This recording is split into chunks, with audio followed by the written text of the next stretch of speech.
we doing, everybody? And welcome to Wisconsin Sports on the Go with Trage. I'm your host, Trage. It was an eventful weekend, right? We had NCAA March Madness going on. The XFL was back over the weekend there. It was a pretty good weekend. A fantastic weekend there. Didn't get a lot of time to watch sports, though.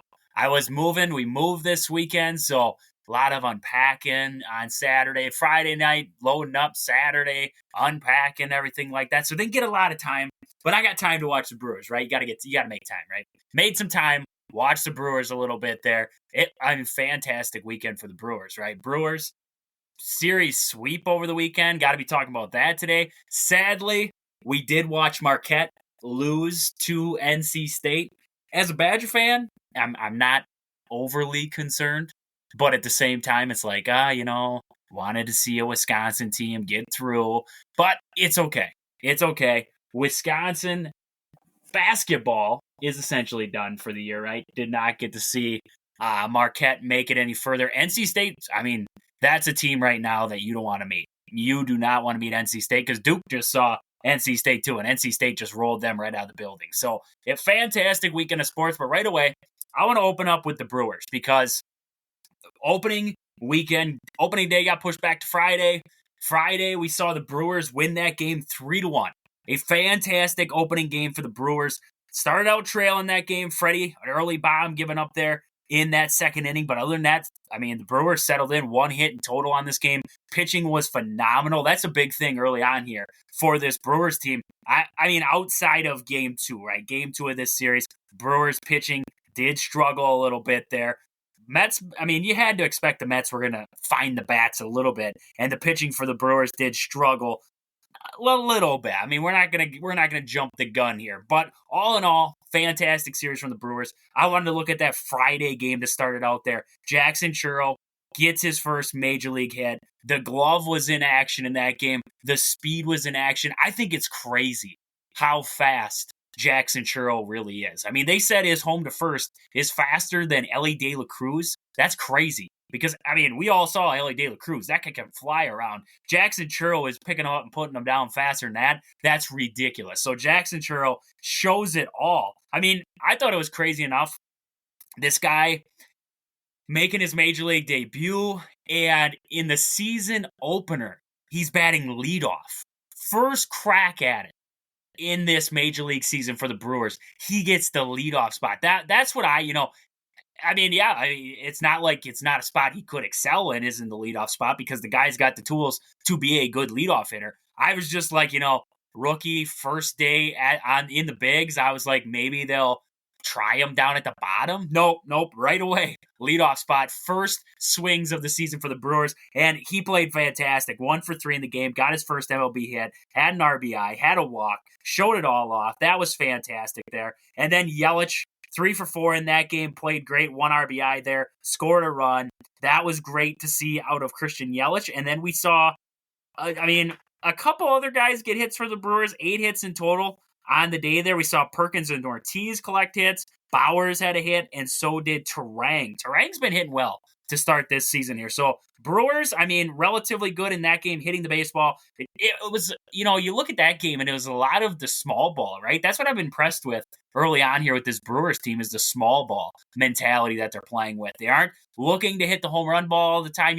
That's what it was so prone for years with the Brewers. This seems like a team underneath of Pat Murphy that's going to look to run, look to lay down the bunt, the little things throughout a baseball game. And I think that's what this team is kind of geared for right now. So I love it. I love every second of it. So looking at the pitching in that game, like I said, Freddie, he gave up that 1 hit, that 1 earned run on the game. There was that home run. Other than that, 8 strikeouts in 6 innings, fantastic.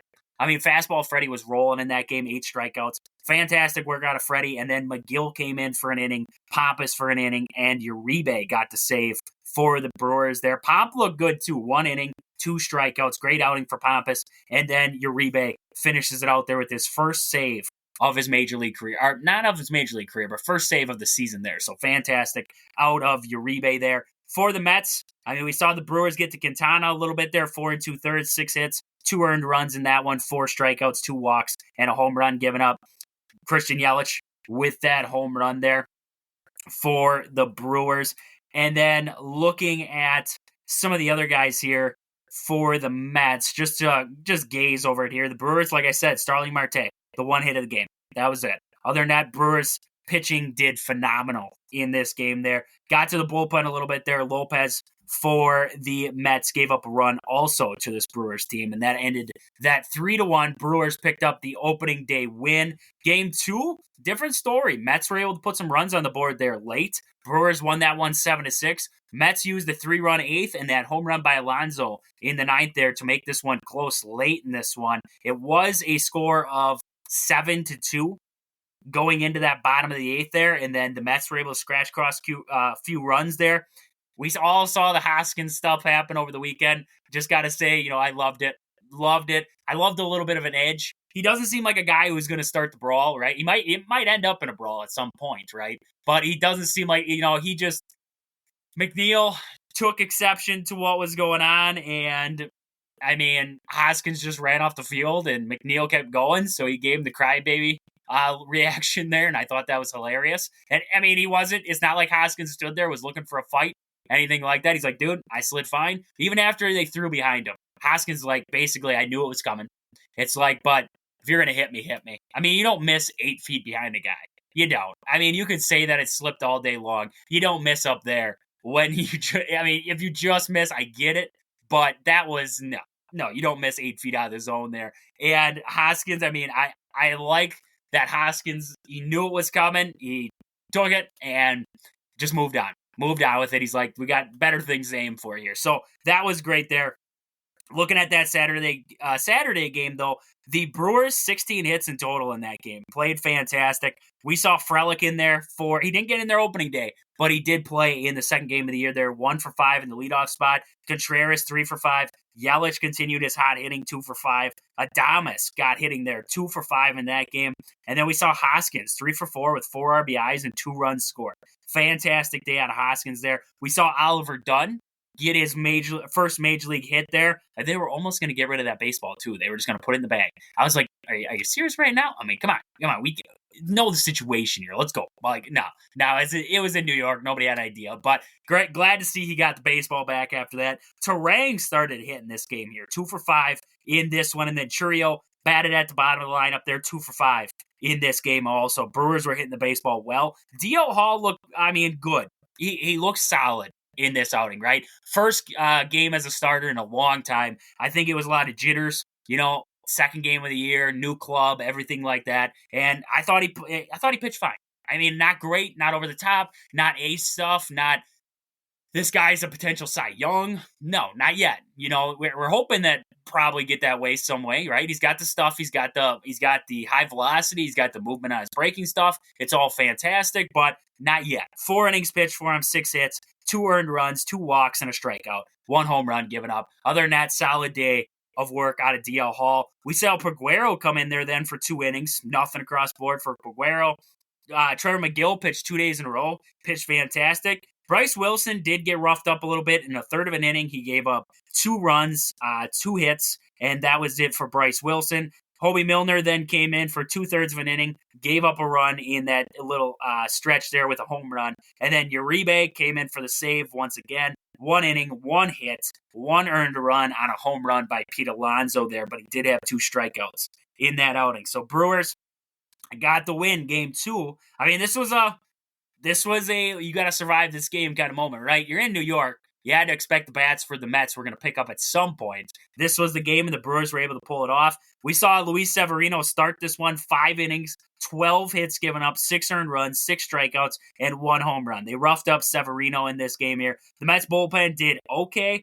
Ottavino was the only one to give up a run in that bullpen. Otherwise, the bullpen looked good. Edwin Diaz, did see him first time in a long time, right? Got injured last year. Finally seeing him out there, and inning pitch there, 1 hit and 1 strikeout. So he looked good in his comeback there from injury last year. So Brewers picked up the game 2 win, 7-6, and that led to the game yesterday, Easter Sunday there. A fantastic series sweep for the Brewers in this one. 4-1 was the final there. Colin Ray got the win for the Brewers. Trevor McGill's brother, I actually forgot that was Trevor McGill's brother there, Tyler. He got the loss for the Mets in that one, and then Pompous got the save for the Brewers. Looking at this one for the Brewers, we saw Frelick in there. He struggled a little bit at the plate to start this one. Contreras, 2 for 5. Yelich, 0 for 2 on the game there. 1 run and 2 walks. So getting it going. The bat didn't get going, but he was still getting on base for you, right? And that's what you're looking for there with Christian Yelich. Adames, 2 for 3 on this one. Adames has been swinging the bat relatively well here to start the year. So you hope that continues, because a good Willie Adames equals a good Brewers team. That's all I got to say there. Oliver Dunn, 1 for 3 in this one. He got to start at the DH spot. And then we saw Hoskins go 0 for 4. Ortiz 0 for 3 in this one. Terang continued his hot hitting. 2 for 4 at the bottom of the lineup there. And Jackson Churro, 2 for 4 in this one. He's got that average at 417 right now. 455 for Terang. And then we're looking at 455 for Yelich after that game. Contreras, 385. Adames, 333. So all solid averages across the board right now for the Brewers. They are starting out. The hitting's been good.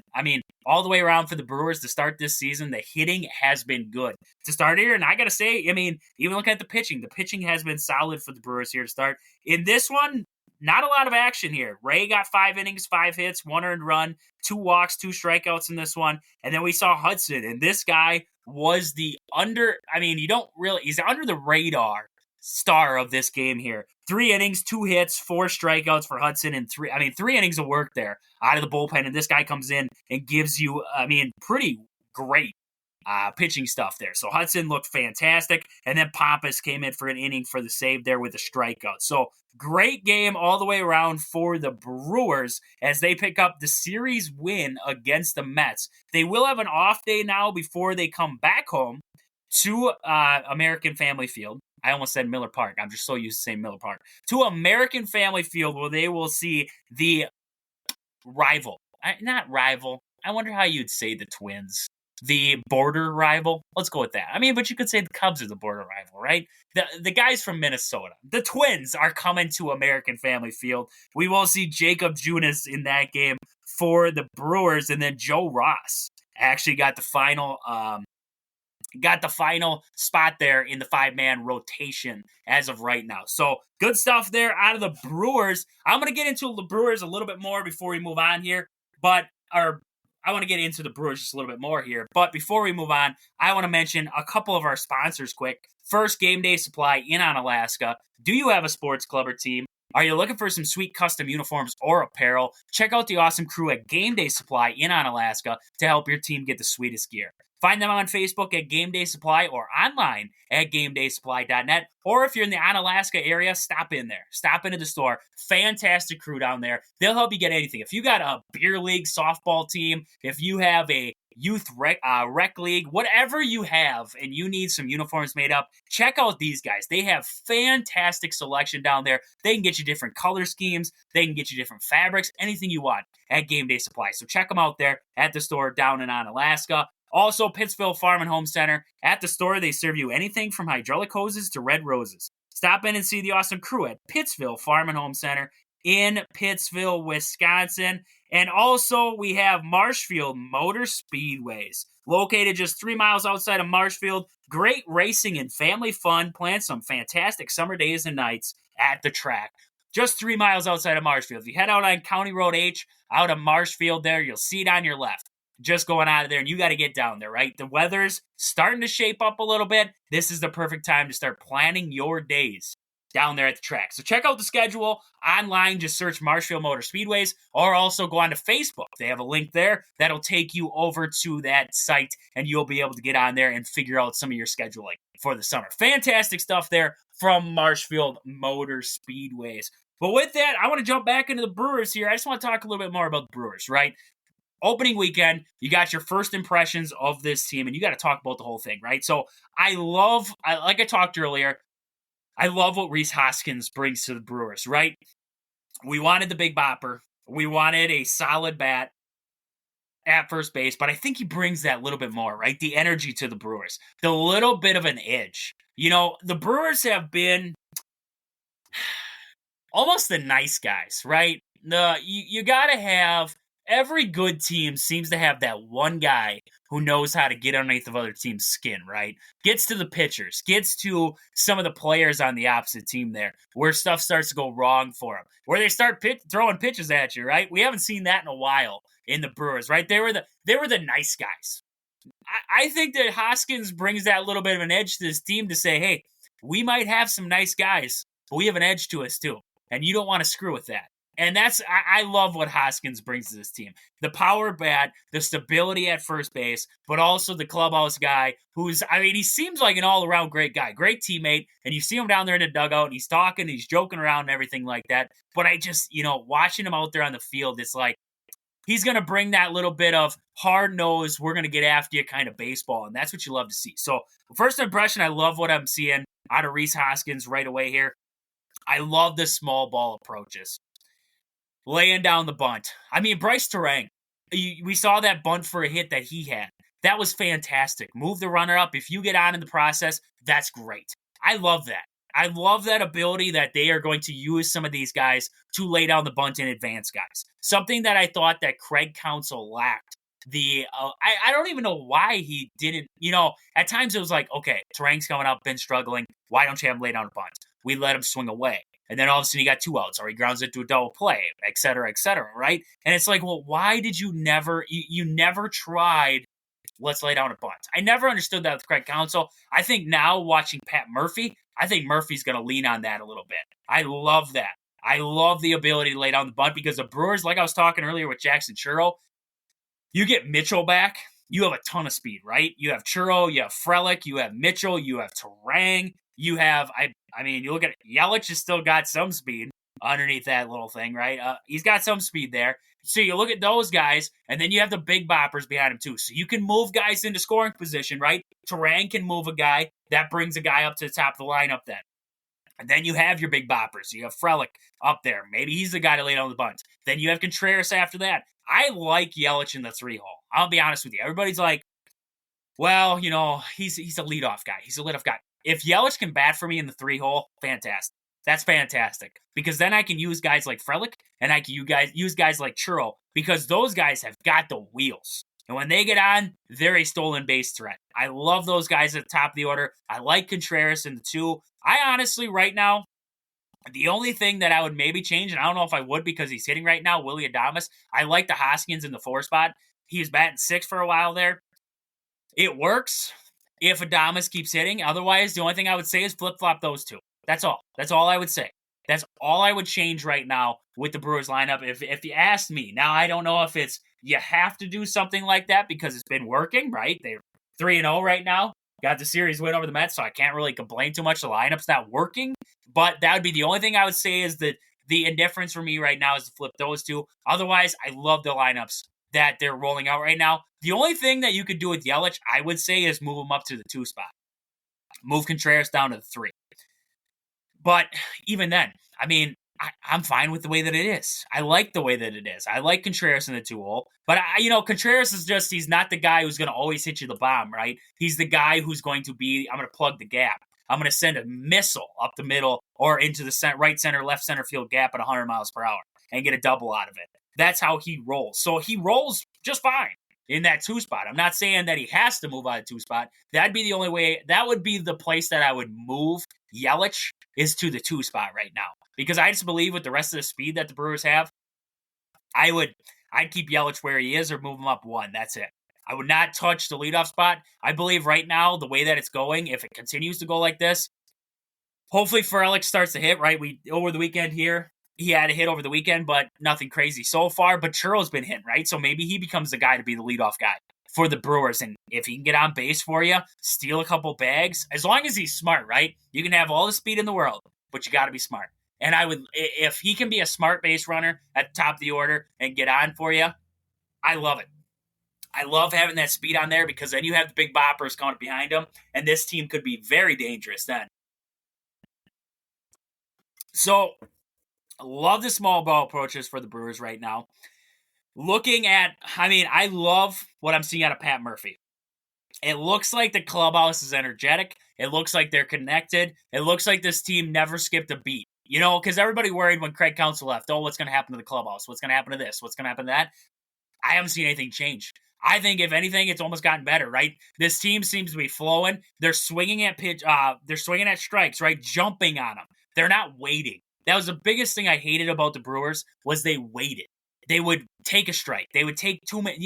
They'd get themselves into an 0-2. We saw it with Rowdy all the time, right? It was like Rowdy Tellez stepped to the plate with an 0-2 count because he'd watch pitches. And I'm okay with watching pitches. I'm not saying you can't go up there and watch pitches. I love, though, that the Brewers are jumping on strikes when they're available. They don't wait for that next pitch. If it's there, if they think that they can knock it through a hole, they're jumping on it. I love that right now with this Brewers team because that is fantastic, if you ask me. Something that the Brewers have lacked over the years, jumping on early strikes and accounts. Because when you start facing some of the better guys in the league, you're not going to get a better pitch after the first one, right? They're going to, when I used to pitch college and everything like that, I started guys with, usually it was a fastball, right?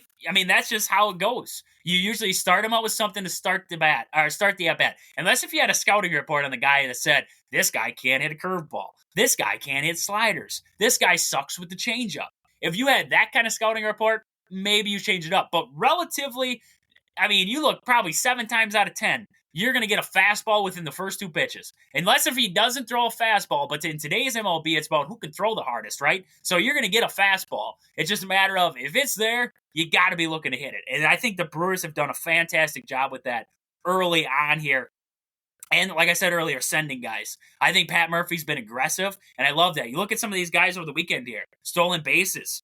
These guys are jumping. Terang has been fantastic, getting off and running on the pitch. I was just looking at stolen bases right now. Terang's got 4 already. Yelich has 2. Churro's got 1, and so does Frelick.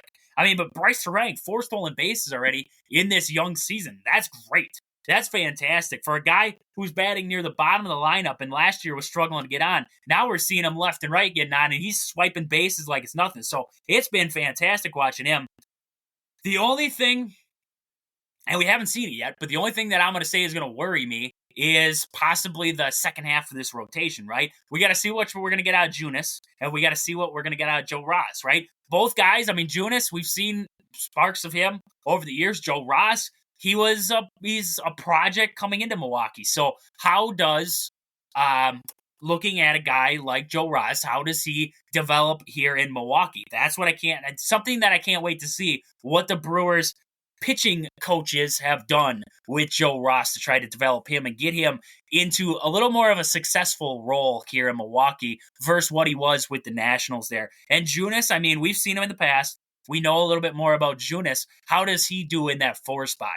You're looking at this saying, we got Wade Miley still in the back pocket at some point here, and then you're going to have rookies. Now, I don't know about Robert Gasser. I don't know what the heck's going on with Robert Gasser because last I heard, he was on the injury report, and he was out for the foreseeable future with an elbow injury. So I don't know what's going on with Robert Gasser. We also saw backup catcher Jefferson Guerrero also go down with an injury too. He was going to have x-rays on it. So that sucks to see there for 2 promising prospects there for the Brewers. But we could see some of these young guys getting up to the big leagues at some point here for the Brewers. So that is always an option too. But that would be the only part that I still have worries about. Otherwise, I love what I'm seeing right now with this Brewers team. Defensively, I like it.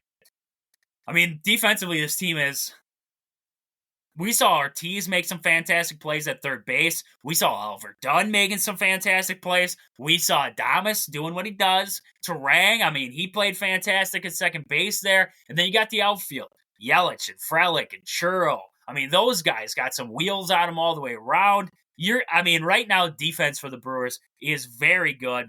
And, besides that, on the outside of that, like I was talking about speed for the Brewers, the speed that they have, I talked about before, stolen bases are going to be up for this team. That's been great to see.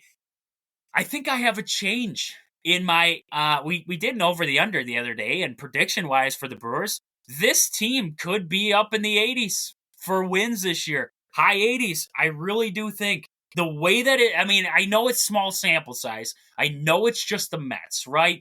But the way that this team is playing the game is something that I wanted to see. How is Pat Murphy going to manage? Was it going to be the same philosophy as Craig Counsell? Was he going to go with something else? This is different. It just seems different. if you ask me. They're going to the small ball. They're not relying on, we got to hit bombs. We got to hit it over guys. They're not relying on that. This team is squeaking hits. They're laying bunts down. They're stealing bags when they're there. And defensively, they're playing great. And the pitching staff, I mean, relatively from what we've seen so far, 1 through 3, Colin Ray pitched, good in this last game of the series there. D.L. Hall pitched fine, and Freddie Peralta pitched fantastic game 1. And then you look at the last 2 in the rotation. I mean, if they give you anything, solid outings, I am comfortable where we're at right now because you look at this lineup for the Brewers, and just about everybody's hitting. So looking forward here, I mean, this is a team that if they stay healthy and they get healthier with Garrett Mitchell and Wade Miley coming back, and Wade Miley gives you what he has in the past year, this is a team that, I mean, I believe will be at the top of the NL Central for a majority of this season. So fantastic stuff there out of the Brewers all the way around. I just can't wait to watch me a little bit more baseball because right now they have me excited. Series sweep to start the year of the New York Mets. Is there anything better than that? Is there anything? Because then we saw Mets fans already crying. I mean, we saw Mets fans already freaking out because they think the season's over already. There's nothing better. There's nothing better than putting it to the New York Mets. It's almost like putting it to the New York Yankees. Or maybe the Dodgers, right? Putting it to the Dodgers right now. But the Cardinals are trying to do that, but not successfully. But looking over, I just want to get to a couple more of our sponsors here before we move on here. First, your hometown team, Century 21 Gold Key Realty. Call Peggy, Sue, or Anna to find your dream home, or if you're looking to sell, find them on Facebook at your hometown team, Century 21 Gold Key Realty, or stop in and see them at their location in Marshfield. Also, sports scenes, sports cards, and memorabilia located in the Marshfield Mall. If you go behind McDonald's there in Marshfield off the Mag Drag, you'll see the Marshfield Mall there. They got a Hobby Lobby down there now. Don't go. I'm not a big fan of Hobby Lobby. But if you go down from Hobby Lobby, you'll get towards the Kohl's down there. You go to the door to the left. Right inside there, you'll see Sports Scene in there. You got to get down there. They have everything you need. Sports cards, memorabilia, jerseys, model stock cars. They got it all down there at Sports Scene in Marshfield, in the Marshfield Mall. Also, Sport and Spine Clinic in Greenwood. If you've been hurt recently, whether at work, whether it was playing, on the basketball court, on the football field, whatever you're doing this time of year, I don't know. There's a lot of stuff going on, right? We got indoor football league kicking off right now. We got all kinds of stuff going on. So if you've been hurt recently and you need some physical therapy, stop in there at Sport and Spine Clinic in Greenwood. See Chad. He'll get you right. He'll get you back to work, back on the court, back on the field, whatever it is. He'll get you back there. Sport and Spine Clinic in Greenwood, Wisconsin. With that, though, we got to get over to a little bit of MLB. We got to talk about the weekend. The weekend that was the opening weekend of Major League Baseball there. And we saw the Angels got a win on Sunday there over the Orioles. We saw the Phillies. They are at 1-2 right now. They won the final game of the series there against the Braves. We also saw the Pirates. 4-game sweep of the Marlins to start the year. 4-0 to start this young season here for the Pittsburgh Pirates. They always start out hot, right? The Pirates always start out hot, and it just seems like they hit the cliff. So, right now, Pirates are rolling. Can't say anything other than that. Pirates are rolling right now. You look at some other teams here. We saw the Blue Jays and the Rays. They both went 2-2. Blue Jays got the win there on Sunday, but sitting at 2-2 on this young season. The Reds win the series against the Nationals. They sit at a 2-1 record right now. We have the Tigers moving to 3-0. They swept the White Sox. I do think the White Sox and the A's will compete for the worst record in baseball because White Sox are terrible too. I'm going to be honest with you. Looking at some of the other series there, we saw the Royals get an 11-0 win over the Twins on Sunday. But outside of that, 2-1 on the season for the Twins. They won that series there against the Royals. Yankees get the 4-game sweep over the Astros, and the Yankee fans believe they just won the World Series because they beat the Astros. So they win that game on Sunday 4-3. They get the series sweep. Hader actually took the loss for the Astros in that one. I believe Juan Soto actually got the best of Hader again there. So not good to see there for Josh Hader. He cannot handle Juan Soto. Looking at elsewhere there, Cubs got the win in the final game of the series against the Rangers, but the Rangers take the series win there 2-1. The Athletics won a game 4-3 over the Guardians. Guardians moved to 3-1. They got the win in that 4-game series. Red Sox, they take a 2-2 on the year right now, 5-1 over the Mariners there on Sunday. Diamondbacks 3-1 on the year. They get the win over the Rockies. Outside of that, we saw the Padres. They got the win over the Giants. They moved to 3-3 on the year. The Giants moved to 2-2 on this young season.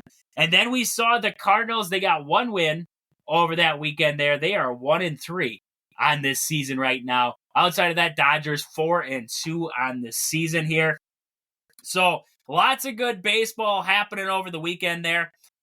Forgot to mention the Orioles did move to 2-1. They lost that game on Sunday, the Angels, but they sit at 2-1 in the year. So lots of good baseball all the way around here over the weekend. But we won't see the Brewers back in action until Tuesday when they get that quick little 2-game series there against the Twins. And then they will move on, I believe, to take on the Mariners on Friday then. So they get 2 off days this week, Monday and Thursday, before that weekend series there with the Mariners. Good thing Garrett Mitchell isn't out there for that. I mean, he got hurt last time they played. The Mariners, I wonder, that game must be at home, though, this time. At home this time. Last time it was at Seattle that he got injured there. So, good stuff there for the Brewers and in all of MLB over the weekend. It's a great weekend when the Cubs lose, right? Great weekend when the Cubs lose the series, and they lost the opening series. And it was fantastic to see how many Cub fans were already comparing Craig Counsell to David Ross. That was fantastic. The Cub fans, the ones who were like, oh my gosh, we got Craig Counsell. The world is saved. We're going to win this. We're going to win that. Now it's like, I don't like this guy anymore. It's like, this is fantastic. Great stuff. Great stuff. Cub fans already freaking out just like the Met fans are after the Brewers got to sweep there over the weekend. But we got to talk a little bit of NBA. I just wanted to jump into the Bucks here a little bit. We saw the Bucks get a win over the weekend there against the Hawks. Good stuff there. 122-113. It's hard. I mean, honestly, it's hard for the Bucks to win on the road. I'm going to be honest with you. And they got to win on the road. I know it's the Atlanta Hawks who are sitting at 34-40 now. But the Bucks will take whatever they can get on the road because they struggle mightily on the road. Giannis was the leader in that game. 36 points for Giannis. Middleton had 21. 13 points out of Brook Lopez. Beverly got to start. No Damian Lillard, out for personal reasons in this game here. 18 points for Bev, and then Beasley added 10. 13 for Bobby off the bench there. We saw a couple other guys getting the action there, Crowder and Connaughton. Crowder had 5, Connaughton with 4. AJ Green added 2 for the Milwaukee Bucks in that game. 16 rebounds for Giannis in that game. We just got to see this team. I don't know if anybody else is nervous about the Bucks, but the only thing that really makes me nervous is we can't get the best out of any of these guys when they're all together, right? We don't get the best out of Chris when it's Chris and Giannis and Dame.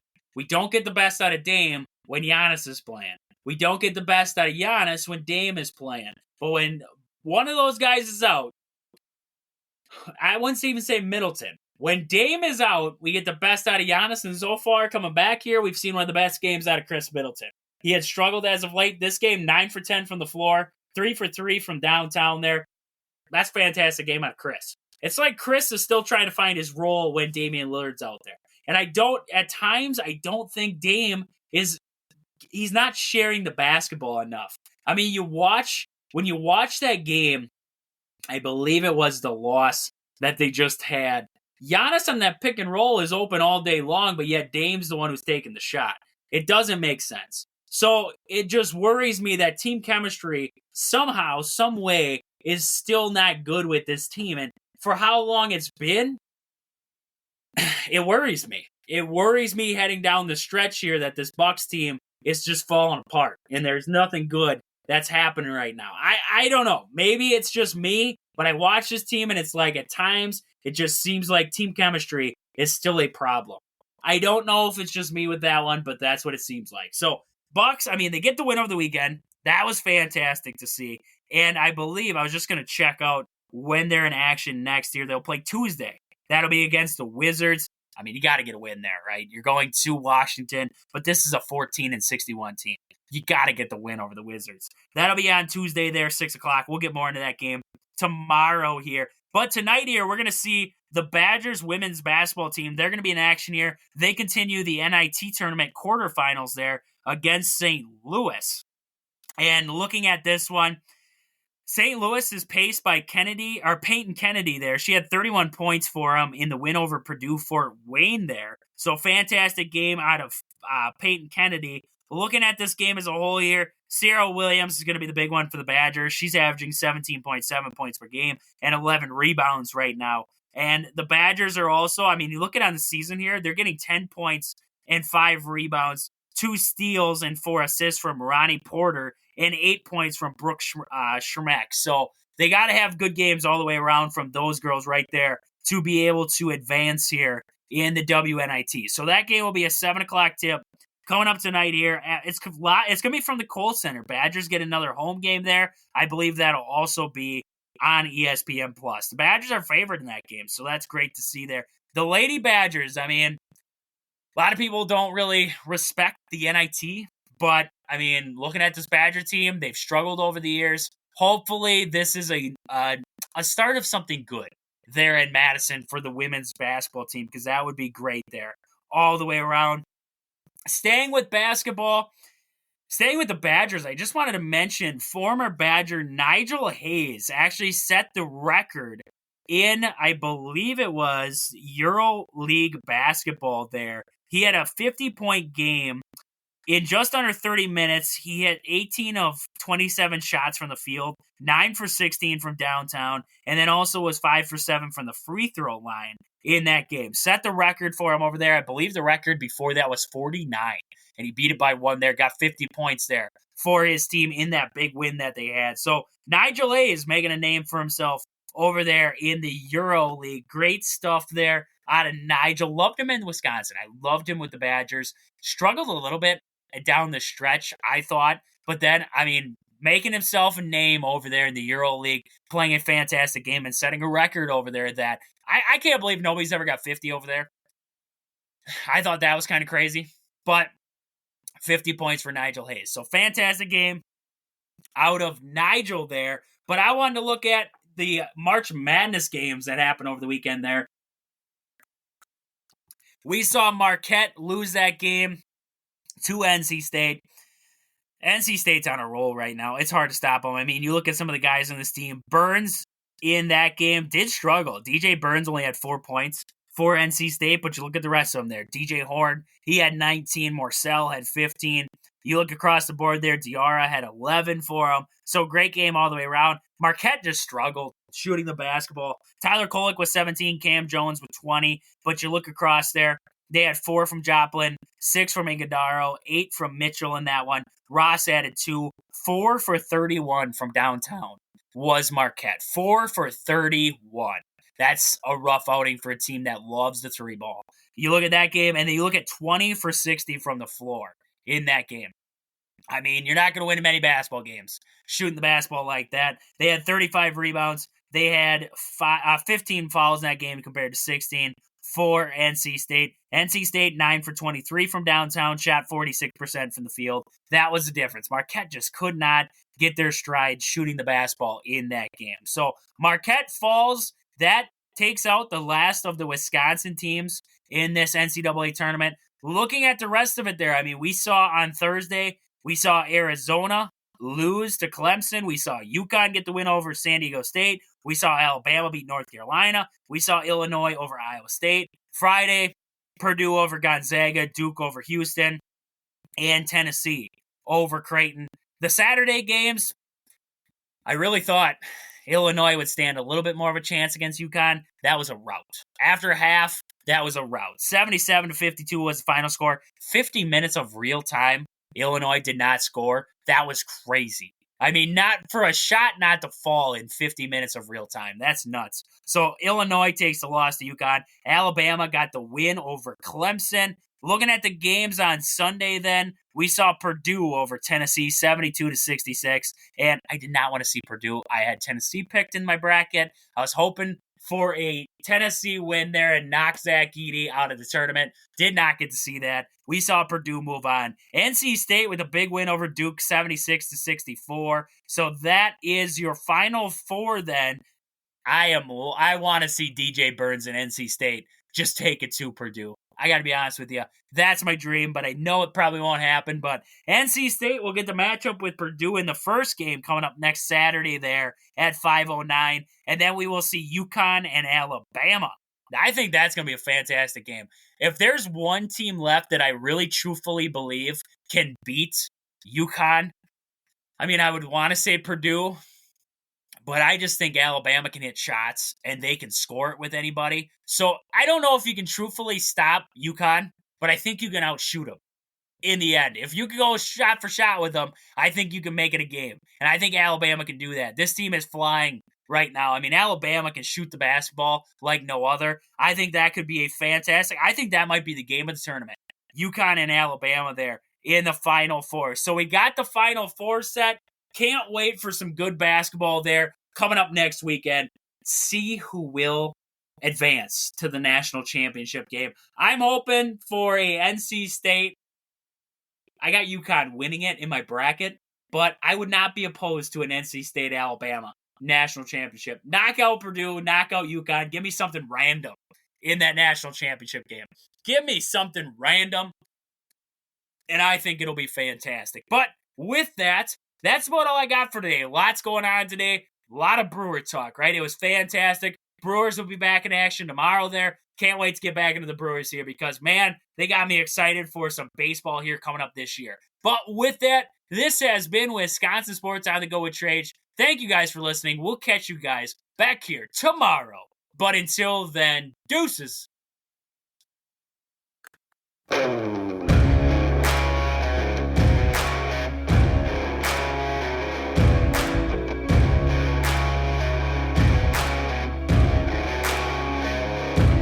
Yeah, oh my Lord, watch me sway. Darkness falls and we all pray, hoping for the light of day. Down to the river, I have held the devil's hand, felt the weight of my own sin, burdened by the heart of man. Down to the river, down to the river.